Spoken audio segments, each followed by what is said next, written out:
Hello and welcome to another episode of Upward Trajectory. Today I'm so excited to be joined by Becky Curran from Becky Motivates. Thank you for being here, Becky. Thank you so much for having me.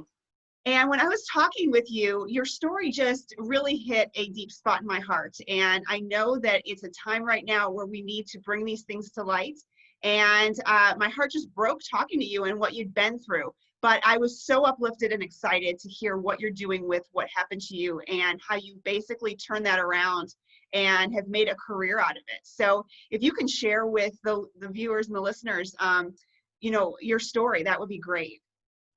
Absolutely. So most viewers and listeners may not be able to tell, but I always say it off the bat, especially in recordings, but I am a person with dwarfism.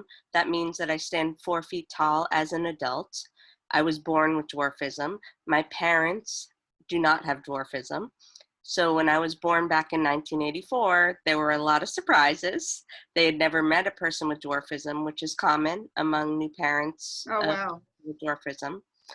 They didn't know what that meant for my future. I had an average height older sister who was 3.5 at that time, and they wanted to make sure that I was going to be okay, but also try to be the best parents to my sister at the same time. And I can happily say that they've done both very successfully. And there were a lot of questions they needed answered just in order to know what the future meant for me. So they relied on a lot of medical experts. Some gave great advice, some did not. And then they really just made sure that they advocated on my behalf until I was old enough to advocate on my own behalf. So they kind of, by example, gave me the tools to do it for myself once I was ready to do so. I grew up in a community with my average height peers, was not involved in any organization specific for little people until I went to college. And while I was in school, I did decide that I wanted to learn how to do public speaking. I didn't really know what my story was going to be up at that point in time. I think I was always thinking about like, oh, people only want to listen to someone who gets to a certain level of success and then they'll listen and learn. So I took some public speaking classes. I did some in high school, and then I got involved with Toastmasters. And then I put it in my junior statement that I used to apply to colleges that someday I was going to be a part-time motivational speaker. And I Oh, know wow. I can work to make it more, but I will say up until this day, it's kind of been one of those things that complements the work that I do for an employer. But I thought like, okay, I got to hold myself accountable now that I have it written down. And I went to college, Providence College in Rhode Island. One of the reasons I went there was I saw a little person in the cafeteria when I was going on a tour there. And I thought, okay, at least this environment has been exposed to one other little person. Maybe that means they'll be a little bit more respectful in my presence. And the reason why that matters is there are only 30,000 little people in the United States. So most Oh, people in that everyday is. life do not meet a little person. Oh, wow. And after college, I had several internship experiences in college, but once I got out of college, I ended up moving to Los Angeles, California. I wanted to work behind the scenes in the entertainment industry because I felt that that was a way to get at the negative perceptions that the general public sees of people like me, because sometimes that's their only perception.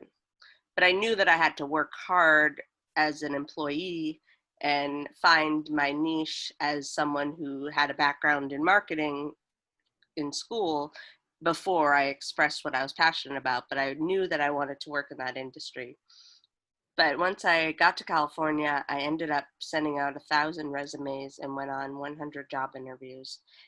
It was clear that I was qualified for the 100 job interviews, but I was not getting any of those jobs. Oh, People my found goodness. out the minute they saw me, and it was a hard experience to go through every day up to 4 interviews because nobody offered me constructive feedback. They were so fearful of telling me that they were fearful of my difference that they let that get in the way of helping me learn and grow how to be better in future interviews. I will say I couldn't have been the best at 4 interviews a day. I'm sure I was exhausted at some point, and I was ready to receive that constructive feedback. But it took going to a temporary placement agency. This was after about 4 months of those interviews. I went to a temporary placement agency and they pitched me to jobs where I could just show up and work. I had So they passed took the interview the, with the agency and then they just sent me. But you show up and work as a temporary employee with the opportunity, the potential opportunity for it to become permanent. So I worked a few places temporarily, short stints, and then there was an open assignment that it was communicated to me that it could become permanent if I went and kind of proved myself. I was there for 7 months at a talent agency until they finally took me serious enough to make me a permanent employee. It wow. took me advocating and saying, I need benefits. All these other employees come right in here and get hired on full time. And I've been here, I've put in 7 months. It's time to hire me, or I'm going to have to look elsewhere. And that was a scary conversation too, because I was so fearful of going through that process again. Yeah, so it took that much just to, I mean, you had to be inserted into a company. And even after that, it took 7 months for them to come to grips that, I've got to overlook the differences and realize that this person is a great employee that I need to bring on full time. And I'm so sorry that happened to you. It breaks my heart that this is going on. And it's just, these preconceived notions and the judgments and the fear, like you said, of the differences. And that is what we need to bring to light. And that is what we need to just eradicate in this world, because we are all different. Every single one of us is different in many ways. And that's what we need to celebrate, not Right. be fearful of it, not exclude people because of it. And I love that you now have created this platform and you're helping other people that may be in similar situations that, and specifically you mentioned you're helping people find work, correct? Yes. So Yes, that's great. really, it's been 3 years that I've been doing the work that I'm currently doing. And it really is the motivation for this work is to prevent that experience that I had from happening to other people. And it's not just the hiring people on full time, it's the mentor, train, and give them the support to get them promoted. Because I think Right. we're often celebrating increase in hires of people with disabilities, but we're not talking about them in high level C-suite positions, which they should have the opportunity to go after. Absolutely. They need a career path just like anybody needs a career Right. path at a company. And we should all be given equal opportunities to get to that point, given our skills and what we bring to the table. And I love that you're focusing on this and helping other people. So when you mentioned that you speak as well, what kind of audiences do you speak to, and what are your topics? So when I was kind of done with the entertainment industry, I trying to rack my brain on how I could still make change and affect people's lives in a positive way without relying on the media to do it for us. I thought, you know what, it may make sense to go out there and do more public speaking. So this was after about 6 years living in California. I moved back to Boston. My sister told me that she wanted me to come meet her creative writing class.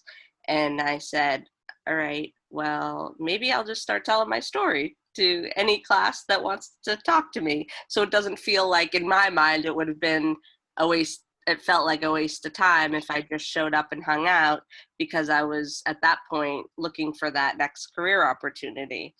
And I thought, okay, so I'll just start sharing my story. I don't know who wants to hear it, because in my head, I thought I had to be at a certain success level in my career.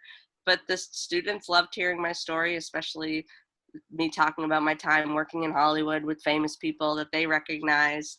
And then I was going to some meetings of parents of little people.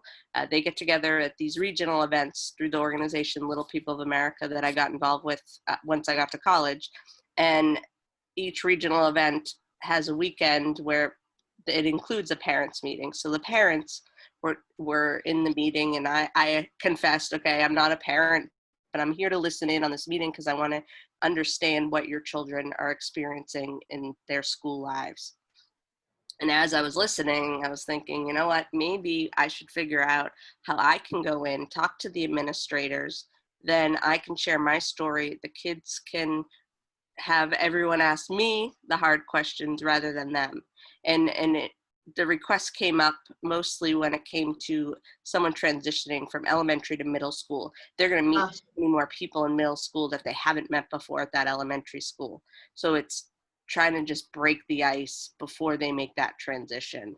And talking about the accommodations I had growing up, I had step stools and a bathroom pass, so I didn't have to wait for other people, just so I could get to the bathroom when I needed to. Sometimes I had an extra set of books in my classes. So I would tell the administrators what I had, but I would say that I'm speaking for myself, and this person may have fewer or more requests. Right, right. But just being aware of those and bringing those into light. Exactly. And yeah. Oh, well, And go then ahead. just in the workplace, more related to the work that I do now, July is always the anniversary of the Americans with Disabilities Act. We just celebrated the 30th anniversary. October is National Disability Employment Awareness Month, so a lot of just the importance of inclusion when companies are hosting different events, and then panel discussions related to the media and how it impacts people with disabilities, and putting more actors and writers and creators with disabilities at the forefront. Yeah, well, I absolutely love what you're doing. And I'm just curious, if somebody would like to get in touch with you, how would be the best way to do that? They can reach out to me through beckymotivates.com is my website, and all of my social media handles are similar to that name, but all the links can be found there, and they could email me at beckymotivates@gmail.com. Fantastic. Well, thank you, Becky, for being on the show today. I am motivated myself, and I've got a fire now to understand differences and just help people as best I can as well. So thank you for being here.